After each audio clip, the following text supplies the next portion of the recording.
Alors bonjour, c'est Kikobug. Alors pour une petite vidéo aujourd'hui concernant le mélange de graines que je donne à mes chardonnerets. En fait, moi j'essaie de les blanchir un maximum, justement pour éviter justement pas mal de maladies, style maladie du foie, donc des sans-graisse de trop. Donc voilà, alors je vais vous montrer, en fait c'est tout simple, mais en même temps c'est très important. En fait, je donne plus ou moins, donc j'ai des petites balances là, donc j'ai 1 kg d'alpiste.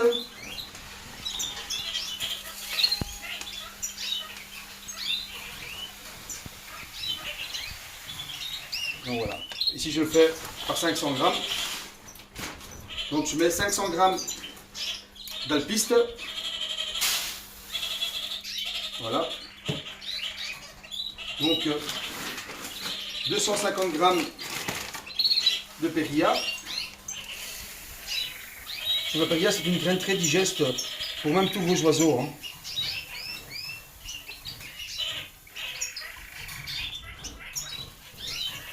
Donc voilà.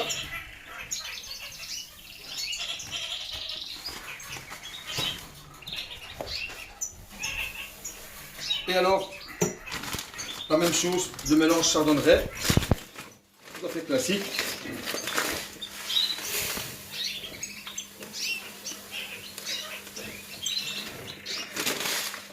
Voilà.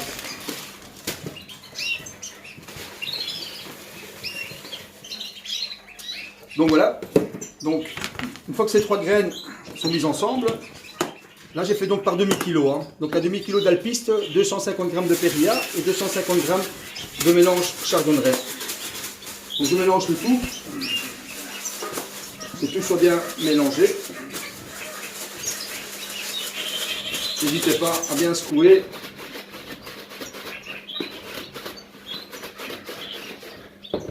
Voilà. Donc voilà ce que ça fait quand tout est bien secoué. Donc en fait vous retrouvez un maximum d'alpiste, forcément qui est la graine principale de la nourriture. La périlla qui est très digeste. Et alors leur mélange chardonneret qui se compose de Niger, les petites graines noires que vous voyez. Donc voilà. Ensuite, une fois que cela est fait, je prends du Megabactol. Donc en fait c'est un mix d'huile essentielle. Donc qui leur donne toute l'énergie dont ils ont besoin. Et alors, pour 1 kg de graines, je mets plus ou moins 2 cuillères, allez, 1 cuillère et demie à 2 cuillères à soupe d'huile. Donc vous mélangez bien.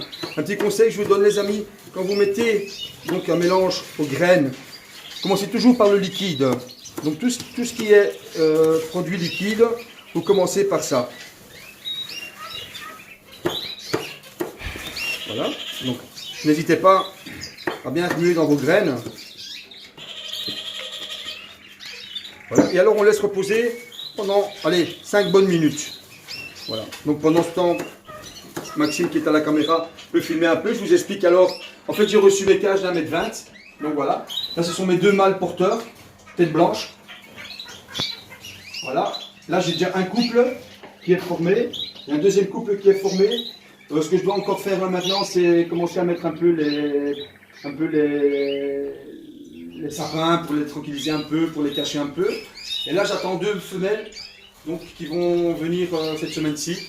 Donc tout à fait classique. Comme ça, je vais mettre donc une classique sur porteur. Donc voilà.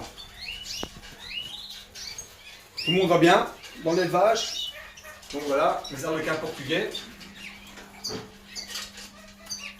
Alors là, ma petite femelle qui était pas bien la semaine passée, je ne sais pas si vous vous souvenez les amis, ben voilà, donc avec un mélange, donc je lui ai mis quelques verres de soie, quelques verres de farine plutôt, quelques buffalo, et donc quelques mélanges de graines complètement un peu plus grasses. Elle a pris du bol de la bête, elle soufflait du bréchet, donc voilà, tout doucement elle est en train de reprendre. Et alors dans les biberons, c'est donc un mélange de toliamine, donc c'est vraiment énormément de vitamines, et alors du pH. Donc en fait ce qui comporte un peu le vinaigre de cidre. Donc par litre d'eau, c'est donc 15 ml de toliamine. Voilà la toliamine. C'est un vrai petit produit miracle. Donc la toliamine forte. C'est vrai que ça coûte un peu cher, mais franchement les amis, ça fait des miracles. Et alors, le pH est ici. Donc, par litre d'eau, 5 ml de pH. Donc, tu remplaces en fait le vinaigre de cidre, mais un peu plus fort. Et alors, 10 ml de toluamine par litre d'eau. Et là, je fais ça donc 2 jours de suite. Et le jour d'après, le 3e jour, je fais que toluamine. Et puis, je passe à l'eau tout à fait normale. Voilà. Donc, mes nouveaux couples de Gloucester. Donc là. Et là. En bas, ceux-là, je les avais déjà montrés. Donc, mes autres couples d'arlequins portugais. Donc, voilà mes arlequins portugais. Et en fait, là, c'est la petite femelle que j'étais chercher la semaine passée. Du fait que ma femelle n'était pas bien. Donc, je ne savais pas si j'allais la perdre ou pas. Donc, voilà. Ici, donc, j'ai encore 2 autres couples de Gloucester. Voilà. Un ici. Donc, c'était mon mâle qui manquait avec la femelle cinnamon. Et alors, ici, voilà, idem, donc la femelle est Corona et le mâle est Consort, voilà. Mes petits hybrides, donc voilà, ils commencent à bien chanter, ils commencent à bien piaffer. On va revenir alors aux graines. Voilà, donc quand ça a reposé plus ou moins pendant 5 bonnes minutes, alors moi ce que je fais là maintenant, en fait c'est aussi en vue un peu de commencer là tout doucement la préparation à l'élevage. Alors, ce que vous pouvez rajouter toujours, c'est une petite cuillère d'huile d'ail. Ça c'est pas leur faire de tort.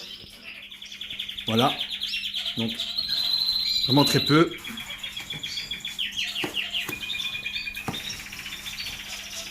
Moi, tous mes oiseaux ont un os de sèche dans leur cage à volonté. Mais bon, comme c'est quand même relativement important, le calcium en vue de la saison, pour éviter le mal de ponte et tout ce qui s'ensuit, je mets quand même toujours du Calcilux. Donc voilà, de la marque Versel Laga. C'est 12,80 € le pot de 500 grammes. Donc vous avez une petite dosette, toujours pour 1 kg de graines.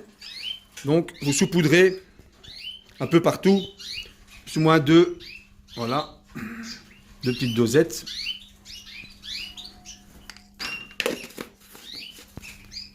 Alors voilà, toujours en prévention, je prends toujours du prébiotique.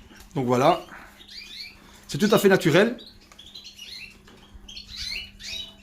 De la marque Ropapé. Donc voilà, c'est vrai que c'est pas donné, mais franchement, donc pour tout ce qui est problème de digestion qui peut amener à pas mal de saloperies, style la mégabactérie. Donc voilà. Et donc à ce moment-là, on remélange bien.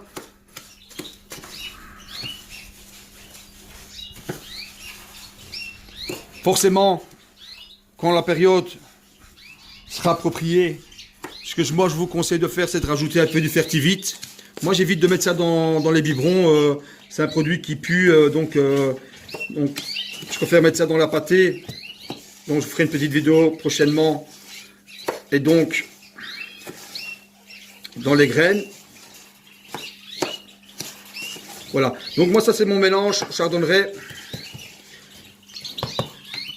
avant la saison. Après, pendant la saison, on peut toujours un peu, donc, un peu transformer en mettant du Fertivite, mettant un peu de vitamine E en plus. Donc voilà. Mais les amis, quand vous préparez donc des graines, toujours mettez d'abord le liquide avant. Parce que sinon, ce qui va se passer, c'est quand vous allez mettre la poudre, ça va former des espèces de boules. Et en fait, ce qui risque d'avoir, c'est que vos oiseaux vont être surdosés en calcium ou en probioline. Donc, évitez ça. Donc voilà. Et alors, à mes chardonnerets, ce que je donne une fois par semaine, c'est une petite friandise en fait. C'est donc, voilà, c'est en fait des graines de santé. Et alors là, je leur donne un petit porte-médicament une fois par semaine. Donc voilà, il y a tout un mélange de graines qui raffolent. Il y en a la vette, vous avez du Niger, de la Péria rouge, Donc voilà. Donc mais ça vraiment, allez-y très doucement. C'est vraiment en friandise. Donc vraiment, une fois par semaine, un petit porte-médicament. Ça leur fait du grand bien. Donc voilà les amis, mais écoutez, j'ai fait une petite vidéo comme ça pour vous montrer un peu donc la nourriture que je peux donner aux chardons. Voilà, tout se passe bien pour l'instant, donc rien à signaler. Je fais un grand bonjour à tous les amis du groupe WhatsApp, à mon ami Jonathan. Dommage qu'on s'est juste raté ce matin à une bourse de très peu. Ça m'aurait fait plaisir de te voir, vieille branche. Donc voilà, donc Jim Chasse, Bernard, Flo, Chris, Jean-Marc et Flavio, Lionel. Voilà, je vous fais tous un petit clin d'œil. Et j'en profite aussi, les amis, c'est peut-être la dernière vidéo de l'année. Donc, de vous souhaiter une excellente année 2019. La santé surtout, c'est très important, les amis. Et une super année de reproduction. Voilà. Écoutez, je vous souhaite donc tous mes meilleurs vœux pour 2019. Et à bientôt. C'était Kiko Bird.